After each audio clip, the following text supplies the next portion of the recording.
Hi everyone, ഞാൻ Swathi, Kozhikode medical കോളേജിലെ final year MBBS സ്റ്റുഡൻ്റാണ്. കുറേ കുട്ടികൾ എൻ്റെ അടുത്ത് പറയുന്ന ഒരു പ്രശ്നമാണ്, ചേച്ചി ഞാൻ പണ്ട് നല്ലോണം പഠിക്കുമായിരുന്നു, സ്കൂളിലൊക്കെ ഭയങ്കര ടോപ്പറായിരുന്നു, പക്ഷേ നീറ്റ് പ്രിപ്പറേഷനൊക്കെ സ്റ്റാർട്ട് ചെയ്ത സമയത്ത് എന്ത് പറ്റിയെന്നറിയില്ല, എനിക്ക് പണ്ടത്തെ പോലെയൊന്നും പഠിക്കാൻ പറ്റുന്നില്ല, കുറേ ട്രൈ ചെയ്യുന്നുണ്ട്, പക്ഷേ എവിടെ എത്താത്ത പോലെയെന്നൊക്കെ. So this video is for you. അതായത് എത്ര പഠിക്കാൻ ശ്രമിച്ചിട്ടും അല്ലെങ്കിൽ കുറേ അതിന് വേണ്ടിയിട്ട് ഇൻപുട്ട് കൊടുത്തിട്ട് പോലും നല്ലൊരു റിസൾട്ട് എത്തിക്കാൻ പറ്റാത്ത കുട്ടികൾക്ക് how to have the greatest academic comeback of your life എന്നുള്ള രീതിക്കാണ് ഈ വീഡിയോയിൽ ഞാൻ സംസാരിക്കാൻ പോകുന്നത്. അങ്ങനെ ഒരു ഗ്രേറ്റസ്റ്റ് അക്കാഡമിക് കംബാക്ക് നിങ്ങൾക്ക് വേണമെന്നുണ്ടെങ്കിൽ ഏറ്റവും ആദ്യം നിങ്ങൾക്ക് വേണ്ടത് ഒരു പ്രോപ്പറായിട്ടുള്ള അല്ലെങ്കിൽ വളരെ ക്ലിയർ ആയിട്ടുള്ള സ്പെസിഫിക് ആയിട്ടുള്ള ഒരു ഗോളാണ്. ഫോർ എക്സാമ്പിൾ, ഇപ്പോൾ നിങ്ങൾക്കൊരു ഡോക്ടർ ആവണം. അപ്പോൾ എനിക്കൊരു ഡോക്ടർ ആവണം എന്നുള്ളത് അല്ലെങ്കിൽ I want to become a doctor എന്നുള്ളത് ഒരു ഗോളാണ്, പക്ഷേ ഇറ്റ്സ് നോട്ട് സ്പെസിഫിക്. അത് ഭയങ്കര വേഗമായിട്ടുള്ളൊരു ഗോളാണല്ലോ. അപ്പോൾ ആ ഒരു ഗോളിലേക്ക് എത്താനുള്ള ഒരു സ്പെസിഫിക് ഗോൾ എന്ന് പറയുന്നത് ഫൈനൽ നീറ്റ് എക്സാമിന് എനിക്കൊരു 700+ മാർക്ക് മേടിക്കണം, അല്ലെങ്കിൽ എനിക്കൊരു 650+ മാർക്ക് മേടിക്കണം, അല്ലെങ്കിൽ എൻ്റെ ഓൾ ഇന്ത്യ റാങ്ക് അണ്ടർ 500 അല്ലെങ്കിൽ അണ്ടർ 1000 എനിക്ക് കിട്ടണം എന്നുള്ള രീതിക്ക് ഒരു സ്പെസിഫിക് ഗോള് ആദ്യം നിങ്ങൾ ഉണ്ടാക്കണം. അങ്ങനെ ഒരു സ്പെസിഫിക് ഗോൾ ഉണ്ടാക്കുന്ന സമയത്ത് ഓട്ടോമാറ്റിക്കലി നിങ്ങളുടെ മൈൻഡിന് നിങ്ങൾക്കൊരു വളരെ ഡിറ്റർമൈൻഡ് ആയിട്ട് അല്ലെങ്കിൽ വളരെ സ്പെസിഫിക് ആയിട്ട് നിങ്ങൾക്കൊരു ഗോൾ ഉണ്ട്. സോ ഓട്ടോമാറ്റിക്കലി നിങ്ങളുടെ മൈൻഡ് അത് കിട്ടാൻ വേണ്ടിയിട്ട് വർക്ക് ചെയ്യാനായിട്ട് പ്രിപ്പയർ ചെയ്യും. അതിൻ്റെ അടുത്ത കാര്യം, നിങ്ങൾ എപ്പോഴും അതിങ്ങനെ മനസ്സിൻ്റെ അടുത്ത് പറഞ്ഞുകൊണ്ടിരിക്കണം, എനിക്ക് ഇത്ര മാർക്ക് മേടിക്കണം അല്ലെങ്കിൽ എനിക്ക് ഇത്ര റാങ്ക് മേടിക്കണം. ആൻഡ് എപ്പോഴും അതിങ്ങനെ വിഷ്വലൈസ് ചെയ്യാം.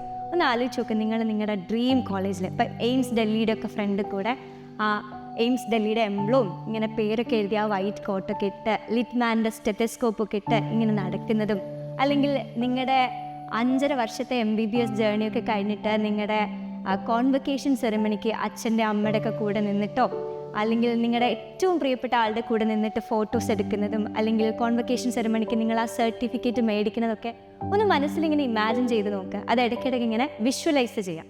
അതും നിങ്ങളെ ആ ഒരു ഗോളിലേക്ക് എത്താൻ വേണ്ടിയിട്ട് വർക്ക് ചെയ്യാൻ നിങ്ങളെ ഹെൽപ്പ്. രണ്ടാമത് ചെയ്യേണ്ട ഏറ്റവും ഇമ്പോർട്ടൻ്റ് ആയിട്ടുള്ള കാര്യം, എന്തൊക്കെ ഡിസ്ട്രാക്ഷൻസ് നിങ്ങളുടെ ലൈഫിലുണ്ടോ അതൊക്കെ ഒഴിവാക്കുക. ഫോർ എക്സാമ്പിൾ, ഞാൻ നീറ്റിന് പഠിക്കുന്ന സമയത്ത് ഞാൻ 1 ഇയർ റിപ്പീറ്റ് ചെയ്തിട്ടാണ് ഞാൻ കോഴിക്കോട് മെഡിക്കൽ കോളേജിൽ ജോയിൻ ചെയ്തത്. പക്ഷേ ആ 1 ഇയറിൽ തന്നെ ഒരു 8 മന്ത്സാണ് ഞാൻ ഭയങ്കര പ്രോപ്പറായിട്ട് പഠിച്ചത്, ഹോസ്റ്റലിലൊക്കെ പോയിട്ട് പഠിച്ചത്. ആ 8 മന്ത്സിൽ ആകെ ഒറ്റ തവണയാണ് ഞാൻ എൻ്റെ വീട്ടിലേക്ക് പോയിട്ടുള്ളൂ. ബാക്കി ഫുൾ ടൈം ഞാൻ ഹോസ്റ്റലിൽ ഇരുന്നിട്ടാണ് പഠിച്ചത്. ആൻഡ് ഹോസ്റ്റലിൽ ഇരിക്കുന്ന സമയത്ത് ആകെ ആഴ്ചയിൽ 2 ദിവസം ഫോൺ കിട്ടും. അതും ഫോൺ എന്ന് പറയുന്നത് കീപാഡ് ഫോണാണ്, ഈ സ്മാർട്ട് ഫോണൊന്നും അല്ല. ആകെ ആ ഫോണിലുള്ള കാര്യം എന്ന് പറയുന്നത് മറ്റേ പാമ്പിൻ്റെ ഗെയിം കളിക്കാം, വീട്ടിലേക്ക് വിളിക്കാം, തിരിച്ചു കൊടുക്കാം. അതും ആഴ്ചയിൽ 2 ദിവസം കിട്ടും. 1 മണിക്കൂർ ഈച്ചോ അല്ലെങ്കിൽ half an hour each something ആയിരുന്നു ഫോൺ കിട്ടുന്ന ടൈം. എനിക്ക് ആ സമയത്ത് ഒരു ഇൻസ്റ്റഗ്രാമും ഉണ്ടായിരുന്നില്ല, ഒരു യൂട്യൂബും ഉണ്ടായിരുന്നില്ല, ഒന്നും സത്യത്തിൽ ഉണ്ടായിരുന്നില്ല. അതായത് നമ്മൾ ഡിസ്ട്രാക്റ്റഡ് ആവുന്ന കാര്യമൊന്നും ആ ഒരു പ്രിപ്പറേഷൻ്റെ സമയത്ത് എൻ്റെ അടുത്ത് ഉണ്ടായിരുന്നില്ല. അപ്പോൾ നിങ്ങൾക്ക് ഒരു ഗോൾ ഉണ്ടെങ്കിൽ, നിങ്ങൾക്ക് അച്ചീവ് ചെയ്യാൻ കുറേ ഡ്രീംസ് ഉണ്ടെങ്കിൽ, ആദ്യം നിങ്ങൾ ചെയ്യേണ്ട കാര്യം, നിങ്ങൾ എന്തെങ്കിലും അതിന് ഡിസ്ട്രാക്ട് ചെയ്യുന്നുണ്ടെങ്കിൽ അല്ലെങ്കിൽ നിങ്ങളുടെ ടൈം ഇങ്ങനെ എന്തെങ്കിലും നിങ്ങൾ അറിയാണ്ട് വേറെ കാര്യങ്ങളിൽ സ്പെൻഡ് ആയി പോകുന്നുണ്ടെങ്കിൽ അങ്ങനത്തെ കാര്യങ്ങളൊക്കെ കട്ട് ഡൗൺ ചെയ്യുക. മെയിനായിട്ട് ഇപ്പോഴത്തെ കാലത്ത് നമ്മുടെ ടൈം അറിയാണ്ട് പോകുന്നൊരു ഭാഗം എന്ന് പറയുന്നത് സോഷ്യൽ മീഡിയ ആണ്. So if you are preparing for NEET, better to avoid അല്ലെങ്കിൽ ഇങ്ങനത്തെ ഡിസ്ട്രാക്ഷൻസ് ഒക്കെ അവോയ്ഡ് ചെയ്യുക. സോഷ്യൽ മീഡിയ എന്നൊക്കെ തൽക്കാലം കുറച്ച് കാലത്തേക്ക് മാറ്റി നിർത്തുക. മൂന്നാമത്തെ വളരെ ഇമ്പോർട്ടൻ്റ് ആയിട്ടുള്ള കാര്യം, don't talk about your goals immaturely. അതിൻ്റെ പിന്നിലുള്ള സയൻസ് എന്താണെന്ന് വെച്ചാൽ, നിങ്ങൾ ഒരു കാര്യം നടക്കുന്നതിന് മുന്നേ വേറെ ആളടുത്ത് ഷെയർ ചെയ്യുന്ന സമയത്ത് ഒബിയസ്ലി ഇപ്പോൾ എനിക്കൊരു ഡോക്ടറാണ് അല്ലെങ്കിൽ എനിക്ക് ഇനി വരാൻ പോകുന്ന മോഡൽ എക്സാമിൽ ഇത്ര റാങ്ക് മേടിക്കണം എന്നൊക്കെ നിങ്ങളുടെ മനസ്സിലുള്ളൊരു ആഗ്രഹമായിരിക്കും. അതിപ്പോൾ വേറെ ആളടുത്ത് പോയി പറയുന്ന സമയത്ത് നമ്മുടെ ബ്രെയിനിൽ ഡോപ്പമിൻ റിലീസ്ഡ് ആവും. ഒബിയസ്ലി നമുക്ക് ഭയങ്കര സന്തോഷം തരുന്ന ഒരു കാര്യമാണ്. അത് ഒരാളടുത്ത് പറയുമ്പോൾ ഒബിയസ്ലി നമുക്കൊരു സന്തോഷം തോന്നും അല്ലേ.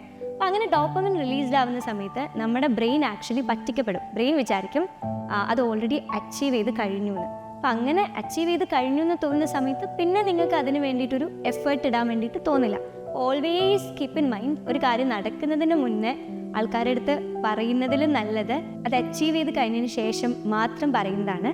പക്ഷേ നിങ്ങൾക്ക് നിങ്ങളുടെ ലവ് വൺസ് ലൈക്ക് പാരൻസിൻ്റെ അടുത്തൊക്കെ ഡിസ്കസ് ചെയ്യാം. കാരണം അവരെപ്പോഴും നിങ്ങളെ സപ്പോർട്ട് ചെയ്യുന്ന രീതിക്ക് അല്ലെങ്കിൽ നിങ്ങൾ ആ ഒരു ഗോളിൽ എത്തണമെന്ന് ആത്മാർത്ഥമായിട്ട് ആഗ്രഹിക്കുന്ന ആൾക്കാരായിരിക്കും. അപ്പോൾ എപ്പോഴും അധികം നിങ്ങളുടെ ഗോൾസിനെ പറ്റി ബാക്കിയുള്ളവരടുത്ത് സംസാരിക്കാണ്ടിരിക്കുക. നാലാമത്തെ കാര്യം, വർക്ക് ഹാർഡ് വിതൗട്ട് എക്സ്ക്യൂസസ്. നമ്മളിപ്പോൾ എക്സ്ക്യൂസസ് കണ്ടെത്താൻ നിന്നാൽ നമുക്ക് ഇഷ്ടം പോലെ എക്സ്ക്യൂസസ് ഉണ്ടാവും. ഇപ്പോൾ എൻ്റെ എക്സാമ്പിൾ പറയുകയാണെങ്കിൽ ഞാൻ +2 കഴിഞ്ഞിട്ട് റിപ്പീറ്റ് ചെയ്യാൻ പോകണമെന്ന് എനിക്ക് ആഗ്രഹമുണ്ട്. അപ്പോൾ എനിക്ക് സത്യത്തിൽ പേടിയായിരുന്നു, ഞാനിപ്പോൾ റിപ്പീറ്റ് ചെയ്യാൻ പോയാൽ ഓൾറെഡി എൻ്റെ വീട്ടിൽ ആ സമയത്ത് കുറേ ഫൈനാൻഷ്യൽ ഇഷ്യൂസ് ഉണ്ട്. അപ്പോൾ ഞാൻ എത്രയോ ലക്ഷങ്ങളൊക്കെ കൊടുത്ത് പഠിക്കാൻ വേണ്ടി പോയാൽ അഥവാ എനിക്ക് കിട്ടിയില്ലെങ്കിൽ വീണ്ടും ഞാനൊരു ഫൈനാൻഷ്യൽ ബേർഡൻ വീട്ടിൽ കൊടുക്കുന്നത് പോലെയല്ലേ, അല്ലെങ്കിൽ ഞാനിപ്പോൾ 1 ഇയർ കഷ്ടപ്പെട്ട് പഠിച്ചാൽ എനിക്ക് കിട്ടിയില്ലെങ്കിലോ, ഇങ്ങനെ ലൈക്ക് നമുക്കിങ്ങനെ എക്സ്ക്യൂസസ് ഉണ്ടാക്കാൻ കുറേ കാരണങ്ങളുണ്ടാവും. അപ്പോൾ എനിക്ക് അതൊക്കെ ഒരു എക്സ്ക്യൂസായിട്ട് കണ്ടിട്ട് വേണമെങ്കിൽ അല്ലെങ്കിൽ എനിക്ക് വർക്ക് ചെയ്യാനൊന്നും വയ്യ, ഞാൻ നീറ്റൊന്നും വേണ്ട, ഡോക്ടറൊന്നും ആവണ്ട, ഞാൻ ഏതെങ്കിലും ഒരു ഡിഗ്രി എടുക്കാമെന്ന് വിചാരിച്ച് ഞാൻ അന്ന് പോയിരുന്നെങ്കിൽ ഒരിക്കലും ഞാനിപ്പോൾ നിങ്ങളുടെ മുന്നിൽ വന്നിട്ട് ഇങ്ങനെ സംസാരിക്കില്ലായിരുന്നു. ഞാൻ അങ്ങനെ ഒരു ഡിസിഷൻ എടുത്ത് അതിന് വേണ്ടി ഡെയിലി 14 hours ഒക്കെ ഡെയിലി, നിങ്ങളൊന്ന് ആലോചിച്ച് നോക്കുക, ഒരു 8 months ഡെയിലി 14 hours ഒക്കെ ഇരുന്ന് പഠിക്കുകയാണ്. വേറെ ഒന്നും ലൈഫിൽ നടക്കുന്നില്ല. അങ്ങനെ എക്സ്ക്യൂസസ് കണ്ടെത്താൻ ഒരുപാടുണ്ടായിട്ട് പോലും അതൊന്നും മൈൻഡ് ആക്കാണ്ട് എൻ്റെ ഡ്രീമിന് വേണ്ടിയിട്ട് അത്രയും വർക്ക് ഹാർഡ് ചെയ്തതുകൊണ്ട് മാത്രമാണ് ഇപ്പോൾ എനിക്ക് എൻ്റെ ഡ്രീം കോളേജിൽ പഠിക്കാൻ പറ്റുന്നത്. അപ്പോൾ എക്സ്ക്യൂസസ് കുറേ ഉണ്ടാവും, അതൊന്നും മൈൻഡ് ആക്കാണ്ട് നിങ്ങൾക്കൊരു ഒറ്റ ഡ്രീമേ ഉള്ളൂ. ആ ഒരു ഒറ്റ ഡ്രീമിന് വേണ്ടിയിട്ട് നിങ്ങൾക്ക് എത്ര എഫേർട്ട് ഇടാൻ പറ്റുമോ അത്ര എഫേർട്ട് ഇട്ടിട്ട് പഠിക്കാൻ വേണ്ടി നോക്കാം. അടുത്തത്, നിങ്ങളുടെ സർക്കിളിൽ നിന്ന്, എസ്പെഷ്യലി നിങ്ങളുടെ ക്ലോസ് സർക്കിളിൽ നിന്ന് നെഗറ്റീവായിട്ടുള്ള പീപ്പിളിനൊക്കെ കട്ട് ചെയ്യാൻ നോക്കാം.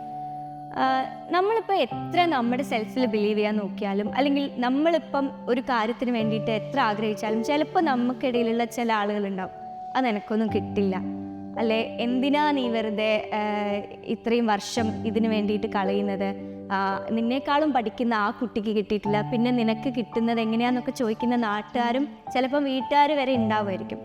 അങ്ങനത്തെ ആളുകളെയൊക്കെ തൽക്കാലം നിങ്ങളുടെ ആ ഒരു സർക്കിളിൽ നിന്ന് കട്ടൗട്ട് ചെയ്യാൻ നോക്കാം. ഇൻ കേസ് നിങ്ങൾക്ക് അങ്ങനെ കട്ട് ചെയ്ത് പോകാൻ പറ്റാത്ത ആൾക്കാരാണ്, നിങ്ങളുടെ ക്ലോസ് പീപ്പിളൊക്കെ ആണെങ്കിൽ തൽക്കാലം അവർ പറയുന്ന കാര്യത്തിന് ചെവി കൊടുക്കാണ്ടിരിക്കുക. Always believe in yourself. And ചില സമയത്തൊക്കെ നമുക്ക് സെൽഫ് ഡൗട്ട്സ് ഒക്കെ വരും, ഇതെന്നെ കൊണ്ടൊക്കെ പറ്റുമോ, കാരണം അത്രയും എമൗണ്ട് ഓഫ് ആളുകൾ, എത്രയോ ലക്ഷം കുട്ടികൾ എഴുതുന്നൊരു എക്സാമാണ്. അപ്പോൾ അതിൽ ഇത്രയും റാങ്കിൻ്റെ ഉള്ളിൽ ഒരു 25,000 റാങ്കിൻ്റെ ഉള്ളിലൊക്കെ എനിക്ക് വരാൻ പറ്റുമെന്നൊക്കെ ചിലപ്പോൾ നിങ്ങൾക്ക് സെൽഫ് ഡൗട്ട്സ് ഉണ്ടാവും. മക്കളെ ആ സമയത്തൊക്കെ നിങ്ങളുടെ അടുത്ത് തന്നെ പറയാം, അല്ലെങ്കിൽ നിങ്ങൾ തുടങ്ങിയൊരു ദിവസം ഉണ്ടാവില്ലേ, അന്ന് നിങ്ങൾ ഒരുപാട് സ്വപ്നങ്ങളും ആഗ്രഹങ്ങളൊക്കെ വെച്ചിട്ടായിരിക്കും ഞാൻ നീറ്റിന് വേണ്ടിയിട്ട് പ്രിപ്പയർ ചെയ്യാൻ പോവുകയാണ്, അല്ലെങ്കിൽ ആ ഒരു ഡിസിഷൻ എടുത്ത ദിവസത്തിനെ കുറിച്ച് ആലോചിക്കുക. അന്നത്തെ നിങ്ങളുടെ മൈൻഡ് സെറ്റ് എഗെയിൻ ഒന്ന് തിരിച്ചു കൊണ്ടുവരാൻ നോക്കുക. അപ്പോൾ നെഗറ്റിവിറ്റി പരത്തുന്ന ആളുകൾ, സ്പ്രെഡ് ചെയ്യുന്ന ആളുകൾ നിങ്ങൾക്കിടയിലുണ്ടെങ്കിൽ തിരിച്ച് അവരുടെ അടുത്ത് പറയാം, തൽക്കാലം എൻ്റെ കാര്യത്തിൽ നിങ്ങൾ ഇടപെടേണ്ട, ഞാൻ എക്സാം കഴിയുന്നത് വരെ ഞാൻ ഇന്ന് എൻ്റെ കാര്യം നോക്കി പഠിക്കട്ടെ എന്നുള്ള രീതിക്ക് നിങ്ങൾക്ക് അവരുടെ അടുത്ത് പറഞ്ഞ് തൽക്കാലം ആ കാര്യങ്ങളൊന്നും ശ്രദ്ധിക്കാണ്ടിരിക്കുക. അടുത്ത കാര്യം, നിങ്ങൾ ഒരു കുറേ ലോങ് ടേമിലോട്ടുള്ള, അതായത് ഒരു വർഷത്തോളം 2 വർഷത്തോളമൊക്കെ ഇരുന്ന് പഠിക്കുന്ന ഒരു കോഴ്സിലായിരിക്കും ഇപ്പോൾ ജോയിൻ ചെയ്തിട്ടുള്ളത്. അതായത് ചിലപ്പം +1 +2 ഇൻ്റഗ്രേറ്റഡ് ബാച്ചിലായിരിക്കും, അല്ലെങ്കിൽ റിപ്പീറ്റേഴ്സ് ബാച്ചിലിരുന്ന് പഠിക്കായിരിക്കും. അപ്പോൾ സത്യത്തിൽ നിങ്ങളുടെ ലൈഫിൽ അങ്ങനെ കാര്യമായിട്ട് ഭയങ്കര വലിയ സംഭവങ്ങളൊന്നും ഇപ്പോൾ നടക്കുന്നുണ്ടാവില്ല. ഞാൻ പറഞ്ഞല്ലോ, ഞാൻ 8 months ഹോസ്റ്റലിൽ നിന്ന് പഠിക്കുന്ന സമയത്ത് എൻ്റെ ലൈഫ് അത്രയ്ക്കും ഡ്രൈ ആയിരുന്നു, ഒന്നും ഉണ്ടായിരുന്നില്ല. ആകെ പഠിത്തം മാത്രം, ഉറക്കം, ഫുഡ് കഴിക്കുക മാത്രം. ഒരു വർഷത്തോളം ഇത് മാത്രമാണ് ഡെയിലി നടന്നുകൊണ്ടിരിക്കുന്നത്. അത്രയും ഡ്രൈ ആയിരുന്നു. പക്ഷേ ഞാൻ ആ ഒരു ഡ്രീം, അല്ലെങ്കിൽ ആ ഒരു ഗോൾ, ആ ഒരു നീറ്റ് എന്ന് പറയുന്ന ഒരു എക്സാം ക്രാക്ക് ചെയ്തതിന് ശേഷം ലൈഫ് ഒരുപാട് ചേഞ്ച് ചെയ്തു.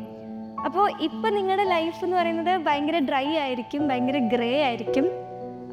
അതുകൊണ്ട് തന്നെ നിങ്ങൾക്ക് ഭയങ്കര ക്വിക്ക് പ്ലഷർ കിട്ടുന്ന ആക്ടിവിറ്റീസ്, ഫോർ എക്സാമ്പിൾ ഇപ്പോൾ ഗെയിം കളിക്കുക, അല്ലെങ്കിൽ അങ്ങനെ എന്തെങ്കിലും ഷോർട്ട് വീഡിയോസൊക്കെ കണ്ട്, അല്ലെങ്കിൽ ഇൻസ്റ്റാഗ്രാമിലൊക്കെ കുറേ നേരം ഇങ്ങനെ സ്ക്രോൾ ചെയ്തിരിക്കുക, അങ്ങനെ നിങ്ങൾക്ക് ആ ഒരു ക്വിക്ക് ഡോപ്പമിൻ റഷ് കിട്ടുന്ന ആക്ടിവിറ്റീസിന് തൽക്കാലം ഒഴിവാകാൻ നോക്കുക. കാരണം നിങ്ങൾ ഓൾറെഡി നിങ്ങളുടെ ലൈഫ് ഭയങ്കര പഠിത്തം മാത്രമാണ് നടക്കുന്നത്. അതിൻ്റെ ഇടയ്ക്ക് നിങ്ങൾക്ക് ഇങ്ങനെ എന്തെങ്കിലും ക്വിക്ക് ഡോപ്പമിൻ റഷ് തരുന്ന ആക്ടിവിറ്റീസ് ഉണ്ടെങ്കിൽ മേ ബി നിങ്ങൾ അതിൽ അഡിക്റ്റ് ആയി പോകാൻ ചാൻസസ് ഉണ്ട്. അപ്പോൾ തൽക്കാലം അതൊക്കെ അറിഞ്ഞുകൊണ്ട് ഒഴിവാക്കാൻ നോക്കാം. അങ്ങനെ ഒരു ക്വിക്ക് പ്ലഷർ കിട്ടുന്ന ആക്ടിവിറ്റീസിനേക്കാൾ കൂടുതൽ എന്തെങ്കിലും മീനിങ് ഫുൾ ആയിട്ടുള്ള, എന്തെങ്കിലും പർപ്പസ്ഫുൾ ആയിട്ടുള്ള കാര്യങ്ങൾ ചെയ്യുന്നതിലൂടെയുള്ള സാറ്റിസ്ഫാക്ഷൻ നേടാൻ വേണ്ടിയിട്ട് നോക്കാം. അടുത്ത കാര്യം, make an actionable study plan.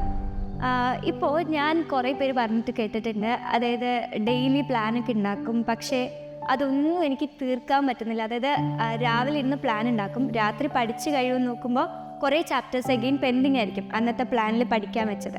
അപ്പോൾ എപ്പോഴും ആക്ഷനബിൾ ആയിട്ടുള്ളൊരു പ്ലാൻ ഉണ്ടാക്കാൻ നോക്കുക. അതായത് കുറേ ചാപ്റ്റേഴ്സ് അങ്ങ് ഒരു ദിവസം പഠിക്കുക, അല്ലെങ്കിൽ കുറേ ക്വസ്റ്റ്യൻസ്, കുറേ എക്സാംസ് ഒക്കെ എഴുതാമെന്ന് പറഞ്ഞിട്ട് മേ ബി നിങ്ങൾ രാവിലെ ഒരു മോട്ടിവേഷൻ്റെ പുറത്തൊരു പ്ലാൻ ഉണ്ടാക്കുമായിരിക്കും.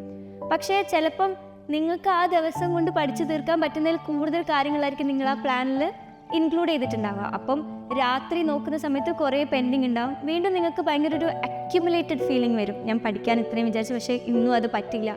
അത് ഗ്രാജുവലി നിങ്ങൾക്ക് അത് ഭയങ്കര ഒരു സങ്കടം അല്ലെങ്കിൽ ഒരു അക്കംപ്ലിഷ്മെൻറ്റ് ഇല്ലാത്തൊരു ഫീലിലേക്ക് വന്നേക്കാം.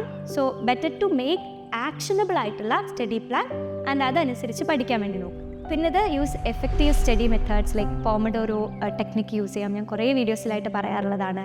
പിന്നെ ആക്റ്റീവ് റീകോൾ, അതായത് നിങ്ങളൊന്ന് ജസ്റ്റ് വായിച്ചു കഴിഞ്ഞതിന് ശേഷം ബുക്കൊക്കെ ഒന്ന് മടക്കി വെച്ചിട്ടൊന്ന് ആലോചിച്ച് നോക്കുക. ആക്റ്റീവായിട്ട് നിങ്ങളത് റീകോൾ ചെയ്യുക, ക്വസ്റ്റ്യൻസ് നല്ലോണം പ്രാക്ടീസ് ചെയ്യുക, എക്സാംസ് അറ്റൻഡ് ചെയ്യുക ആൻഡ് എക്സാം പേപ്പർ അനാലിസിസ് ചെയ്യുക. അങ്ങനെ വളരെ ആക്റ്റീവായിട്ടുള്ള രീതിക്ക് ലേണിംഗ് ഭയങ്കര ഇഷ്ടപ്പെട്ട് ചെയ്യാൻ നോക്കുക.